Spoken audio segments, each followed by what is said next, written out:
السلام علیکم ورحمۃ اللہ وبرکاتہ۔ حافظ حمدان جازل آپ سب کی خدمت میں حاضر ہے۔ ناظرین کرام، آخری نبی کی پیاری سیرت کا ہمارا سلسلہ چل رہا تھا۔ کچھ وجوہات کی وجہ سے بیچ میں ویڈیو آنا بند ہو گئی تھی۔ انشاءاللہ اب سے پہلے کی طرح ویڈیو کا سلسلہ جاری و ساری رہے گا۔ تو آئیے آخری نبی کی پیاری سیرت کی تیسری ایپیسوڈ کا آغاز کرتے ہیں۔ اللہ کے آخری نبی صلی اللہ تعالیٰ علیہ وآلہ وسلم کی عمر مبارک جب 6 برس ہوئی تو آپ کی والدہ ماجدہ آپ کو ساتھ لے کر مدینہ شریف آپ کے والد کی ننیال سے ملانے کے لیے گئیں۔ اس سفر میں بی بی ام ایمن بھی آپ کے ساتھ تھیں۔ بی بی ام ایمن آپ صلی اللہ تعالیٰ علیہ وآلہ وسلم کے والد کی کنیز تھی۔ واپسی پر اغبوا کے مقام پر آپ صلی اللہ تعالیٰ علیہ وآلہ وسلم کی والدہ کا انتقال ہوا اور اسی مقام پر تدفین ہوئی۔ باپ کا سایہ پہلے اٹھ چکا تھا اور اب ماں کی آغوش شفقت و محبت بھی چھوٹ چکی تھی۔ بی بی ام ایمن نے آپ صلی اللہ تعالیٰ علیہ وسلم کے آنسو پہنچے، آپ کو تسلی دی اور واپس مکہ شریف لا کر آپ کو آپ کے دادا حضرت عبد المطلب کے سپرد کر دیا۔ والدین کی وصال کے بعد آپ صلی اللہ تعالیٰ علیہ وسلم کی پرورش آپ کے دادا جان کے یہاں ہوئی۔ ان کا نام عبد المطلب ہے۔ یہ مکہ کے سردار تھے، آپ سے بڑی ہی محبت کرتے، ہمیشہ آپ کو اپنے ساتھ رکھتے، ہمیشہ اپنے ساتھ بٹھاتے اور کھانا اپنے ساتھ کھلاتے تھے۔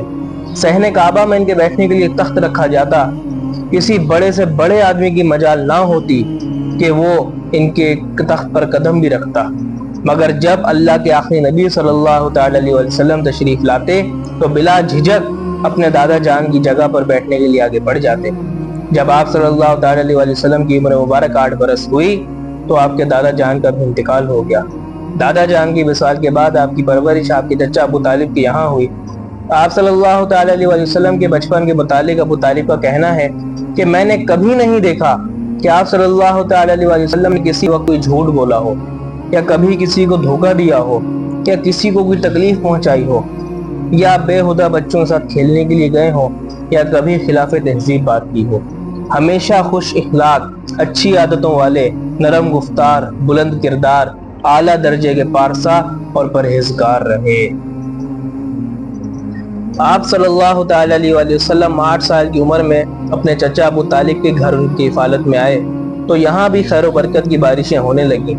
یہ اپنے بچوں سے زیادہ آپ سے پیار کرتے اور آپ کو اپنی نگاہوں سے اوجھل نہ ہونے دیتے۔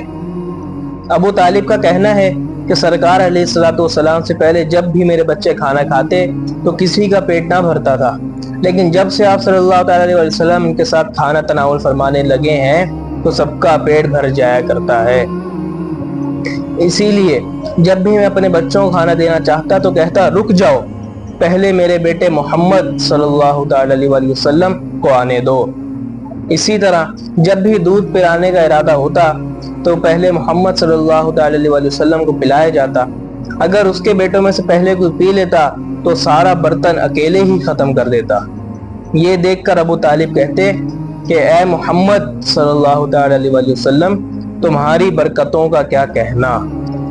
آپ صلی اللہ تعالی علیہ وسلم کی عمر مبارک جب 10 سال کی تھی تو آپ اپنے چچا زبیر کے ہمراہ یمن کی طرف سفر کے لیے نکلے۔ راستے میں ایک عجیب واقعہ ہوا کہ ایک اونٹ لوگوں کو گزرنے سے روک رہا تھا۔ جب اس اونٹ نے آپ صلی اللہ تعالی علیہ وسلم کو دیکھا تو بیٹھ گیا اور اپنا سینہ زمین پر رگڑنے لگا۔ آپ صلی اللہ تعالی علیہ وسلم اپنے اونٹ سے اتر کر اس اونٹ پر بیٹھ گئے اور جب وادی کی دوسری طرف پہنچے تو اس اونٹ کو چھوڑ دیا۔ جب سفر سے لوٹے تو دیکھا کہ وادی پانی سے بھری ہوئی ہے۔ آپ صلی اللہ تعالی علیہ وسلم نے فرمایا تم میرے پیچھے پیچھے آ جاؤ، تو سب قریش آپ کے پیچھے پیچھے چلنے لگے۔ اللہ پاک نے پانی خشک فرما دیا۔ جب لوگ مکہ واپس پہنچے تو انہوں نے واقعہ دوسروں کو سنایا تو یہ واقعہ سن کر لوگ کہنے لگے کہ اس بچے کی شان نرالی ہے۔ آپ صلی اللہ تعالی علیہ وسلم کی عمر مبارک جب 12 برس ہوئی تو آپ صلی اللہ تعالی علیہ وسلم نے اپنے چچا ابو طالب کے ہمراہ شام کی طرف اپنا پہلا تجارتی سفر فرمایا۔ جب قافلہ شہر بصرہ پہنچا تو وہاں کے ایک راہب بحیرہ جس کا اصل نام برجیس تھا اس سے آپ کی ملاقات ہوئی۔ اس راہب نے آپ کو علامات نبوت سے پہچان لیا اور آپ کا ہاتھ پکڑ کر یہ اعلان کرنے لگا کہ یہ دونوں جہانوں کے سردار ہیں، یہ رب العالمین کے رسول ہیں اللہ کریم انہیں رحمت للعالمین یعنی تمام جہانوں کے لیے رحمت بنا کر بھیجے گا۔ اس نے صلی اللہ تعالی علیہ وسلم اور اہل قافلہ کے لیے کھانے کی دعوت کا اہتمام کیا۔ اس دعوت میں اس نے مزید علامات نبوت دیکھیں اور ابو طالب سے کہا کہ انہیں شام مت لے جاؤ، اگر اہل شام نے انہیں علامات نبوت سے پہچان لیا تو انہیں قتل کرنے کی کوشش کریں گے، تو لہٰذا آپ وہیں سے واپس تشریف لے آئے۔ اس راہب نے آپ کو سفر کے لیے کچھ سامان بھی دیا۔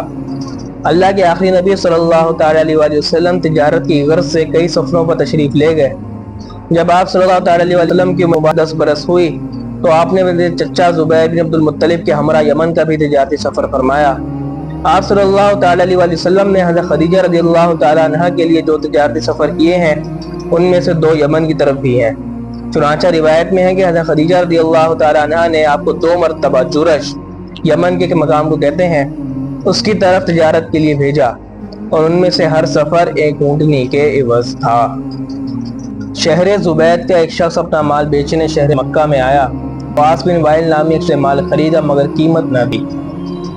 اس پر اس شخص نے کچھ قبیلوں سے فریاد کی مگر کسی نے اس کی مدد نہ کی۔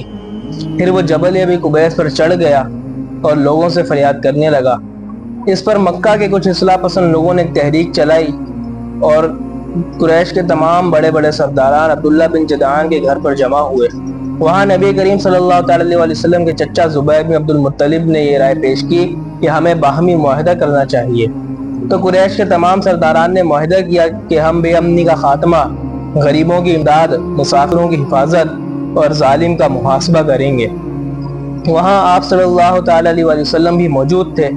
اعلان نبوت کے بعد آپ صلی اللہ تعالی علیہ وسلم اس معاہدے پر مسرت کا اظہار کرتے اور فرماتے کہ مجھے اس معاہدے سے اتنی خوشی ہوئی کہ اگر کوئی شخص اس کے بدلے مجھے سرخ رنگ کے اونٹ دیتا تو اتنی خوشی نہیں ہوتی۔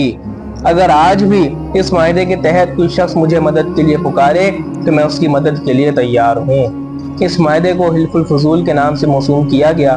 اس کی وجہ یہ تھی کہ بہت پہلے مکہ میں ایک معاہدہ ہوا تھا جس کا سبب بننے والوں میں سب کا نام فضل تھا۔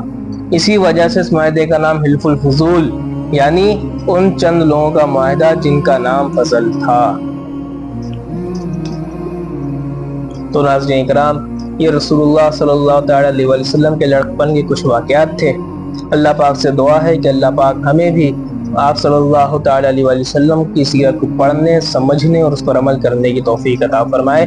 آمین بجاہ خاتم النبیین صلی اللہ تعالی علیہ وسلم۔ ملتے ہیں اگلی ایپیسوڈ میں۔ السلام علیکم ورحمۃ اللہ وبرکاتہ۔